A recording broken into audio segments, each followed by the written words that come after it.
I hope your evening has been great. You're listening to the Good Citizen Radio Show. My name is Bekeme Masade Olola. I've had a great week, and even though I asked you, I know you have had. And if you haven't had, this is the opportunity to redeem your entire week. The Good Citizen Radio Show is an initiative of CSR in action to drive value system orientation of the average Nigerian. Not that you're average, but every beautiful citizen has a duty and responsibility to make sure that Nigeria works for us. It's sponsored by the Aspire Coronation Trust Foundation, which is a grant-making organization established in 2016 to support local, national, and regional non-profits working in health, environment, entrepreneurship, and leadership. And basically, they obviously fund the Good Citizen Radio Show because they believe in our cause to encourage good citizenship and unity in Nigeria. Now, today we're going to talk about something that we encounter every day. We're going to look at entertainment as a tool for national and human security. Before I comment on that, I would really need to vent a little bit. We've been talking about crime, we've been talking about the police in the past few weeks, and then just this evening on my way over to the station, I briefly stopped. So I was driving along Alfred Iwani, had left the club that I was in, not a dance club, by the way, because I was with my children. And we briefly stopped because we realized that one of them hadn't put on her seatbelt. And before you know it, these T-shirt dressed men just aggressively run towards the car from one of the houses there. And they're literally like growling in through the window and saying, making faces at us. So my driver moves forward slightly because we saw that we're directly in front of a building, and just to avoid trouble, he moved forward slightly and parked just so the child could wear a seat. And then these guys rush forward, and then I see that they use a gun to hit the back of my car. And I wind down and I say, what is the problem? And he says, move, I'll shoot your car. I'll shoot your tire, I'll shoot your car. I'm like, shoot my tire for what? He says, if you don't... And you don't challenge me about that now. You better be ready to shoot. So I said, shoot if you can. Shoot this car now. I need you to shoot this tire now. And he walks away. But I was so mad. Obviously, my children were like, Mom, what just happened? Why was he screaming at you? Why was this happening? Are you going to report to the police? I'm like, report to the police. That was the police. And I was thinking to myself, I thought that these guys had been told to always dress properly. Like, he's wearing a T-shirt and dirty jeans, and he's wielding a big gun. And his counterparts are standing a few feet apart, and he's also looking menacingly at us. So obviously when we had this exchange and they saw that I wasn't backing down, they went back. But I'm thinking to myself, is this really, really how we want to continue as a country? Is the police there to protect? Are there any rules for governance, for management of our people, of the forces? I think that this is something that we really need. I know that I'm definitely going to go back there and ask to see whoever owns that property, because it's absolutely wrong. So if you are that person, it'd be nice to hear from you. Now that I've vented, we're going back to our topic for today, entertainment as a tool for national and human security. And I mean, if you go by Wikipedia's definition, it's a form of activity that holds the attention and interest of an audience, so gives pleasure and delight. It can exist in any form. It can be drama, film, poetry, games, whatever. And truly, the relationship between entertainment and national development is becoming a global study. I mean, look at the recent event, the UN General Assembly event that happened in New York. UNESCO actually had a special segment focused on fashion. Imagine that. I mean, when you think of a UN event, you think of formally suited people who just want to talk about big problems, poverty, all of these things. But then, they're looking at fashion, they're looking at music, and they're looking at other vital avenues by which we can bring about the change that we want. Social media, another vital channel for communication and entertainment has played a major role in highlighting stories. People who didn't have a voice now have a voice through social media. We have hashtags like Black Lives Matter, Say No to Xenophobia, and basically citizens are constantly reporting stories of discrimination and harassment that they may not have been able to get out through traditional media. I can say for sure that social media has played a positive role in giving citizens a voice when used properly. Because in as much as it's done these great things, there are also times when people have been very mischievous, and that's something that we need to avoid. So unlike formal diplomacy, entertainment is more subtle, and it's very vital, as I said, in contemporary international relations. And we've had, popular entertainers like Ruggedman, Vals, Idris Abdul Karim, Tunde Kelani, Genevieve, and especially the legendary Bella Anikulapo Kuti, who is known the world over. So they're not just singers, they're representatives of Nigeria, and they help us to give our grievances a voice all the time. Findings indicate that while cultural diplomacy promotes Nigeria's image and international cooperation, it also enhances national development with income gotten from foreign investors as well. So we agreed. Entertainment is a vital tool for Nigeria to win allies, get international support, boost our economy, and, of course, arrive at internal development. Tonight, we have a very special guest on the show. He's a graduate of political science from Lagos State University. He's gifted, he's creative, he's talented, and he made his way into the music industry in 1999. He's a very famous Nigerian hip-hop rapper, record producer, singer, songwriter, stage performer, and recording artist. He's an indigene of Ebem Ohafia in Abia State, and he launched his career, as I said, in 1999 with the release of 2 tracks that received outstanding airplay. Can you guess who it is? No? Okay, so we have Ruggedman. He's meant to come into the show. So we'll reach out to him and speak to him because obviously Lagos has done what he knows how to do best. We're going to go on a short break right now, and then we'll come back and we'll continue the conversation.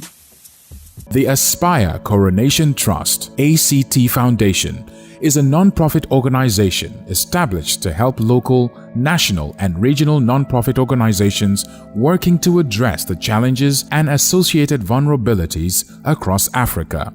Our interventions are focused on 4 key areas, which are health, entrepreneurship, environment, and leadership. At ACT Foundation, we believe that together we can make a difference.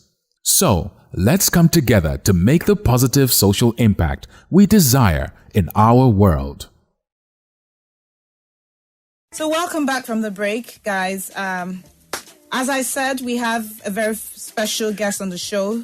He's our very own Ruggedman, who's often regarded as an activist and has been a vocal voice against activities of internet fraudsters and the cruel behavior of the Nigerian police. Hello. Hello. Hello. Hi. Hello. Hi, Ruggedman. Thank you for coming on the Good Citizen Radio Show. Thank you for having me. How's your day gone? It's been a bit, should I say, a bit hectic, and I'm trying to rest at the same time working after my event last Saturday. Wow. How did that go? I heard it went great. It was super. At the point, I thought we were at an Owambe. Owambe is always good, especially in Lagos. Yeah. So people were singing and dancing, and, I thank God for how it went. I really thank God. Awesome. Again, thank you for coming on the show. So, you've been a very, very active and prolific activist on social media. Why are you like that? Why? I guess I'm just wired that way, really.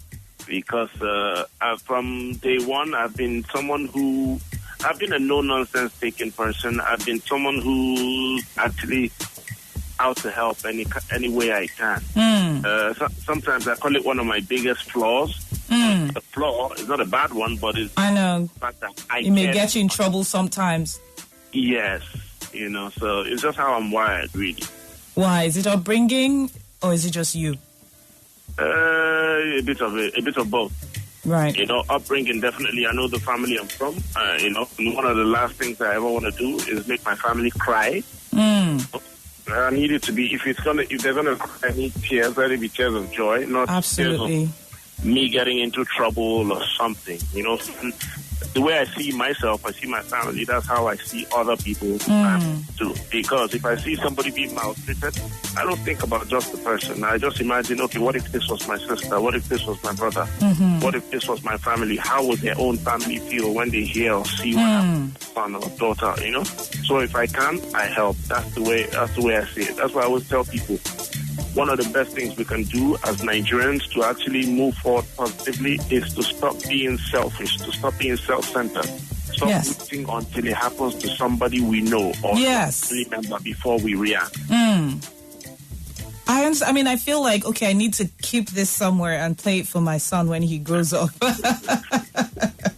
Like, okay, listen, this is what you need to do. You don't want to make mommy cry or whatever. So are there particular areas, though, that rile you up the most? The one that really gets to me is when an office holder is either not doing his or her job, abusing power, especially by maltreating, people who they feel are beneath them in some way. Beneath them, yes. That's not. If you're an office holder, you're supposed to be someone people look up to. Be someone people run to. But the reverse is not the case in Nigeria. People run away from such people. So can you give us an example of, one such act or cause that you chased and to completion that you are really proud of? I have many. You have many. Okay, share a few. Encourage us. The show is here to encourage people to say, look, you can do it too. You're a voice. Okay, what I tell people, there are different ways to fight things. So you don't have to be disrespectful. Yes. You don't have to get physical. Smart about how you fight things. Okay, for example, I was at a show. Some time ago. So one of my dancers had on a camouflage face cap.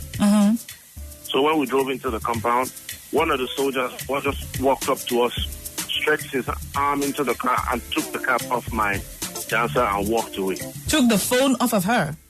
No, the cap. The cap? Yeah, but it was camouflage. It had the... Oh, right. Yeah, so he just took it and walked away. I know some other people who probably would have gotten down and tried to confront the soldier. But that's dangerous.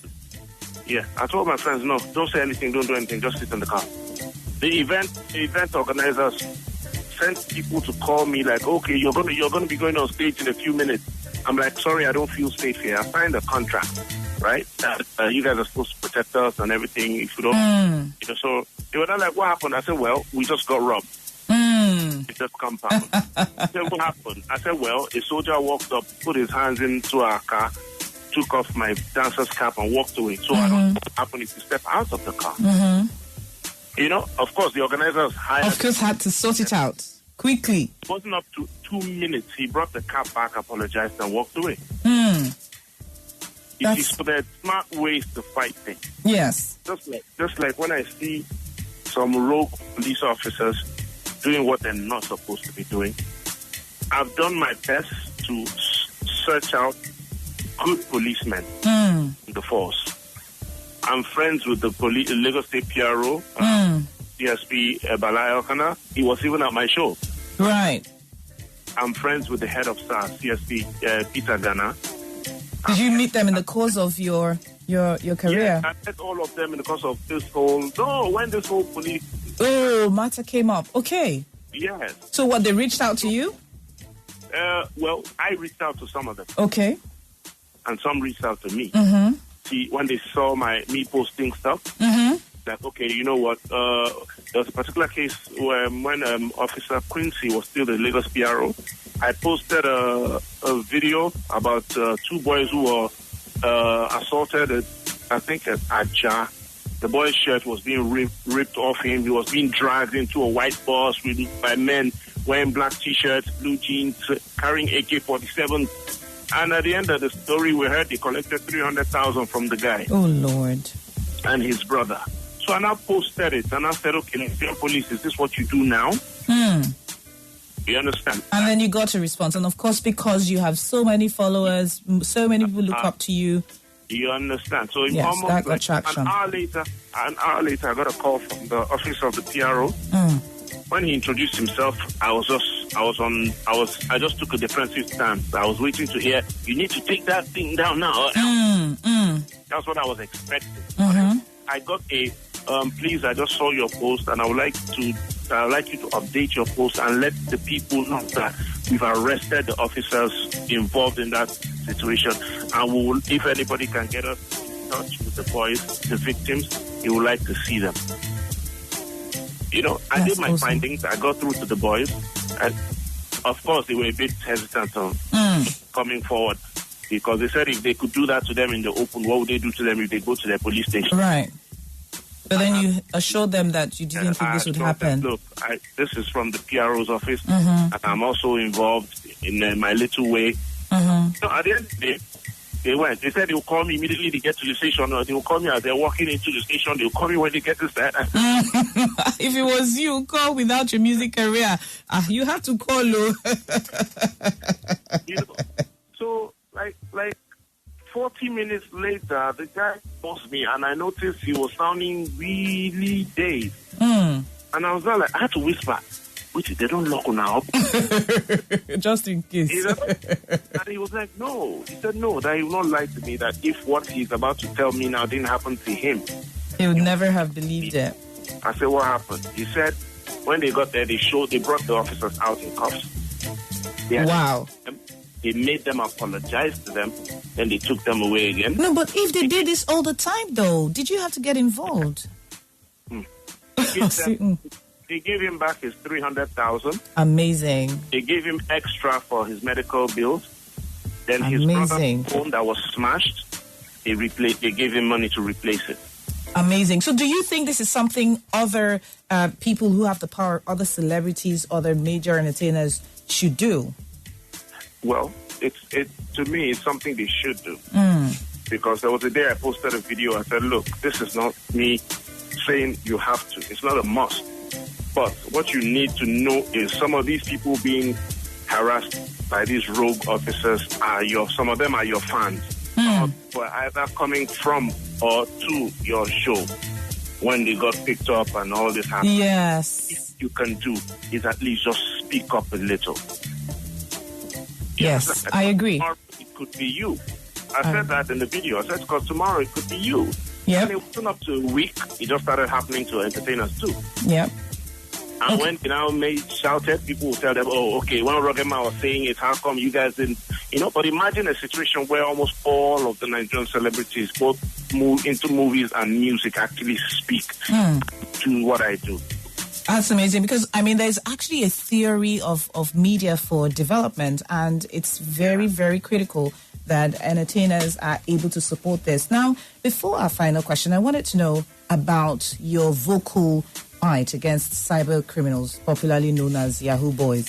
And because we know that you've been active in recent calls to reform SARS, what is there any progress, in summary? Well, I'm not a police officer. I'm not in the anti. I know, but they engage you. Cyber. No. What I'm saying is, no, they don't engage. Okay. They don't. I just do. See, what I did with the whole cybercrime matter was when one of our young artists came out and was trying to make it sound like glamorize it, like it was okay to be like that. That was when I just spoke up and said, no, don't do that. Because it's cool. There's people out there who are following you. Don't make it look like it's cool, because they are arresting them every day. Yeah. And it's a criminal act. It also got picked up. Wow. Yes. And people were talking about it. And I have to say it straight out. Look, if you think that's your only source of livelihood, remember that for any money you make, you just deprive somebody of his or her own source of And life. I think that is vicious. that is vicious. And like you earlier said, you have to think about the next person. You have to think about how your actions affect the next person. So what advice would you give to your followers who are listening, or anybody out there, the average Nigerian out there? What advice would you give them in terms of our topic of discussion today? Using social media entertainment as a tool for driving development. Well, I would say, don't think about self only and all the time. It's not just about you. It's about everybody. It's about us. It's not about you. It's about us. And then also, yes, we know the country is not too conducive for everybody right now, but then channel our energy to the source of the problem.